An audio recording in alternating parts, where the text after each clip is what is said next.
Alright folks, and welcome to the channel, and in this video I'm going to show you some of the processing that I do on bass guitars.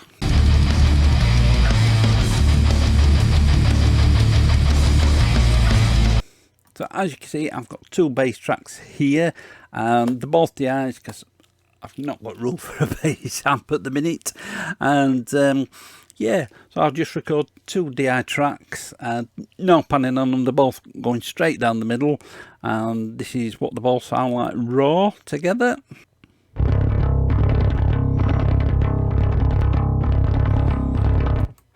So yeah, just basic bass DI tracks. So this first one I treat as though it was a bass amp or a Kemp or whatever, and first plugin I use is some sort of bass amp thing. So on this track I've got the dark glass from Neural DSP. I've got it on the vintage channel, the vintage setting, and I just picked the default setting. I liked it on that. I didn't change anything on there at all, and on its own this is what this sounds like.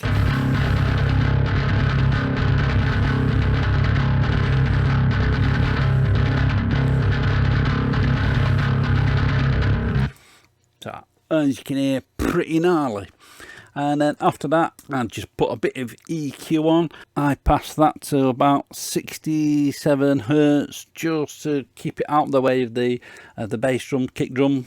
And I've got the low pass in just a notch under 6k, and I've just taken a bit of the low end muddiness out of there, but just to give it a bit of thump, bit of bottom end thump, just boosted around about 85 hertz just to give it a bit of a low end boost. And with that on, this is what it sounds like.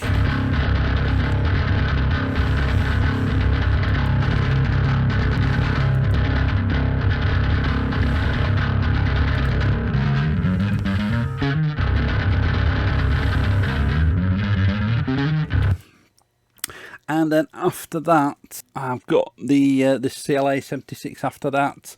Quite like this compressor. I don't always put this in, it depends on the track, on the bass line I've got on the track. If it's just basic, I'm following the root notes of the guitar, because I'm no bass player. I'm not necessarily consistent with some of my bass lines with striking the strings. I try to be, but I'm only human. Lesser mortals will get jealous. I'm not perfect. So yeah, every now and again, if it's needed, I'll pop a compressor in there just to keep everything nice and tight. So with the compressor on, this is what that sounds like.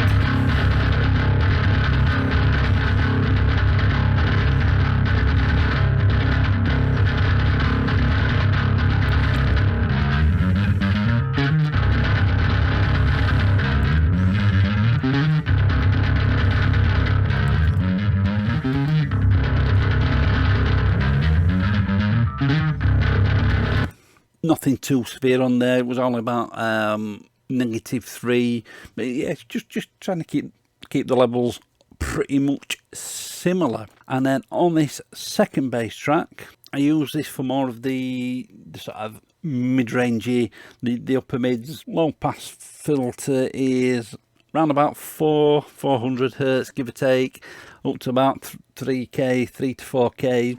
Like I say, give or take, we just concentrate it on that mid-range. So this is what with the EQ on.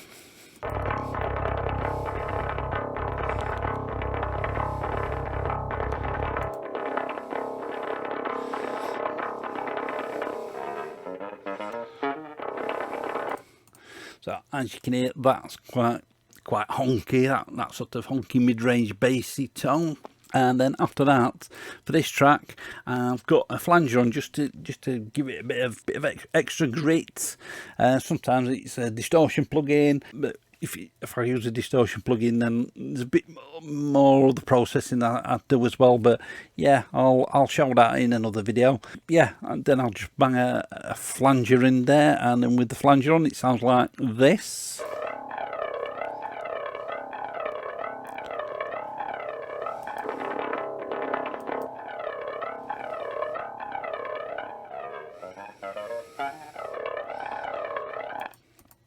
Yeah, just gives it that sort of spaced out sound, just to add a bit of grit in there. And then after that, same again, just adding the CLA 76 just to balance everything out.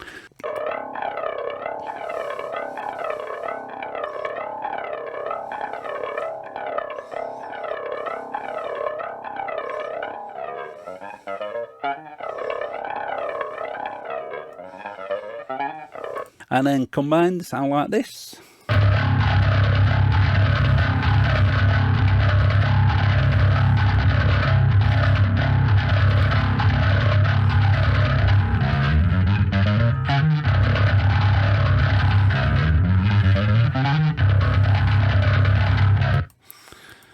And then from there, they're routed out to a bass submix. On submix, very little processing. In fact, for this track, I just add a little bit of EQ. Sometimes I put the Sheps omni-channel in. On this track, we've got the low pass in around about 60 hertz again there, just to tighten everything up on that low end, just to keep it out of the way of the kick drum. And same again, I've just sort of put a touch of low end in there again. And I was just finding that, what was it, around about 1K and 2.8K was annoying me, so just they're only tiny notches, around about a dB. And then with that on, sound like this.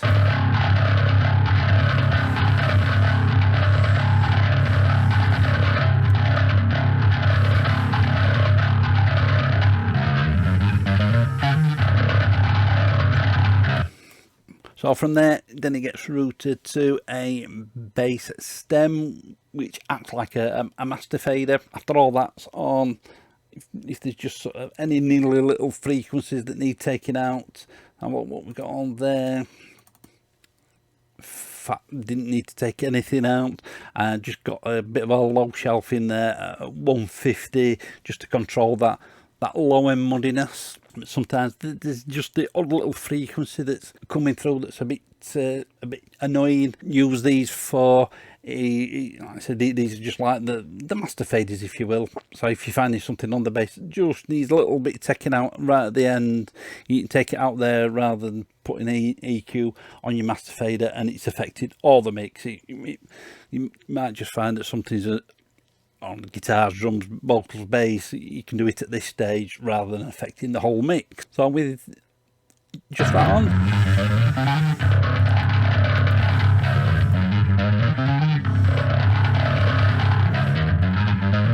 but as you can hear, it's not affecting it too much because I've got nothing really a lot going off on there. And then after that, on this track, I've got this JW bass limiter glue thing. With that on, it sounds like this. I've got it on the C filter.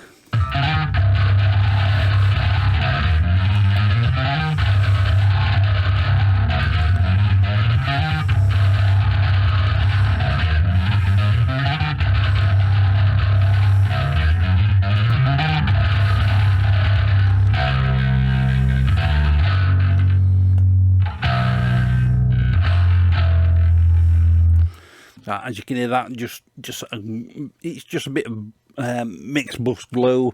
I've tried it actually on the sub mix, but I actually prefer these actually on the master fader. Just my personal preference. But anyway, yeah, that's just limiting everything and just adding a bit of a grit in there. So that's some of the processing, or some of the things that I do on bass guitars. I'll do other videos on some of the things that I do on bass guitars in the future. But yeah, let me know what you guys think down in the comments. That's all for this video, and I'll catch you in the next one. Right folks, I hope you enjoyed that video. You can follow me on social media and you can get my music online, and if you want to support the channel, there's buy me a coffee and PayPal links. They're all down in the description.